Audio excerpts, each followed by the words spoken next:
మన ప్రభైన యేసుక్రీస్తు నామమునకు మహిమ కలుగును గాక. ప్రియులారా, నేటి వాగ్దానం చూస్తున్న ప్రతి ఒక్కరికి నా హృదయపూర్వక వందనాలు తెలియపరుస్తున్నాను. నేటి వాగ్దానం పరిశుద్ధ గ్రంథం నుంచి దావీదు కీర్తనలు 23వ అధ్యాయం 1వ వచనం. యెహోవా నా కాపరి, నాకు లేమి కలగదు.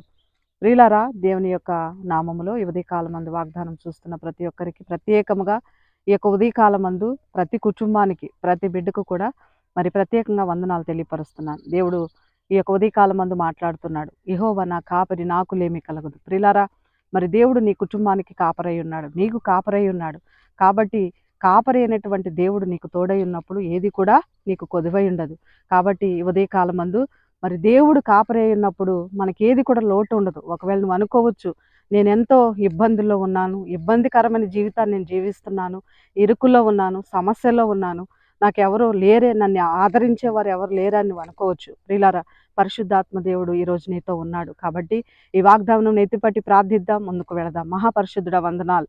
ఉదయకాలమందు మీరు మాతో మాట్లాడారు. నిజమే నాయన. 23 దావీదు కీర్తనల నుంచి మాతో మాట్లాడిన మీ శ్రేష్టమైన వాగ్దానం బట్టి నీకు స్తోత్రాలు. నిజమే ప్రభా, యెహోవా నా కాపరి, నాకు లేమి కలుగుదని చెలవిస్తూ ఉన్నాడు. నిజమే నాయన. నీవు మా పక్షం అందుండగా, నా ప్రభా, నీవు మా కాపరిగా ఉండగా ఏది కొదువై ఉండదు. ప్రభా, కుటుంబాలను సమృద్ధితో నింపు నాయన. కాపరిగా ఉండు, తండ్రిగా ఉండు, తల్లిగా ఉండు, బిడ్డలు చేపట్టి ముందుకు నడిపించు. దయగల తండ్రి, సర్వ సత్యంలోనికి నీ బిడ్డలందరినీ మీరు నడిపించమని, జీవపు మార్గములోకి నీ బిడ్డలను నడిపించమని యేసు నామములో అడిగి వేడుకుంటున్నాం తండ్రి. ఆమేన్. ప్రభుకు మహిమ కలుగును గాక. ఈ వాగ్దానం చూస్తున్న ప్రతి ఒక్కరికి దేవుడి ఆశీర్వాదములు, దీవెనలు మెండుగా నిండుగా కుమ్మరింపబడును గాక. ఆమేన్.